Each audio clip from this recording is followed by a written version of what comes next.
وصدق به، اور وہ جس نے اس سچ لانے والے کی تصدیق کر دی۔ معراج کی رات بھی آپ نے تصدیق کی، فرمایا منو عن، جو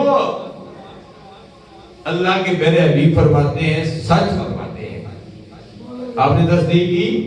اس لیے پہلے ابو بکر تھے، لیکن جب تصدیق کی تو صدیق اکبر بن گئے، صدیق کبیر بھی نہیں، صدیق اکبر۔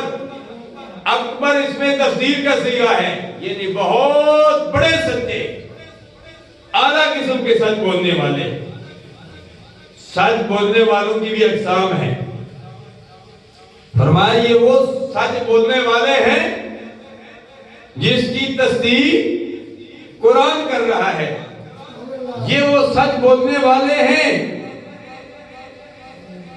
جن کی بیٹی ام المومنین عائشہ صدیقہ عفیفہ رضی اللہ تعالی عنہا کی عصمت کی گواہی قرآن دے رہا ہے۔ سورہ نور پڑھیے، 18 آیتیں اس پر موجود ہیں۔ یہ صدیق اکبر وہ ہیں جن کی ابتدا میں اللہ کے پیارے حبیب نے 17 نمازیں پڑھی ہیں۔ یہ صدیق اکبر وہ ہیں، وقت کے دامن میں گنجائش نہیں ہے میں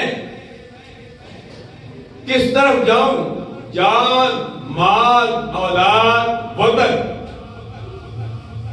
یہ چیزیں انسان کو پیاری ہوتی ہیں۔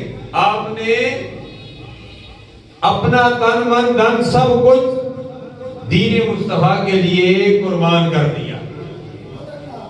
اب جان کے متعلق، وطن کے متعلق، مال کے متعلق، اولاد کے متعلق ایک نہیں کئی مثالیں دی جا سکتی ہیں، لیکن میں اس طرف نہیں جانا چاہتا۔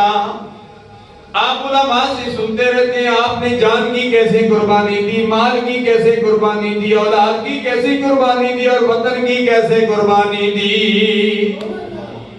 وطن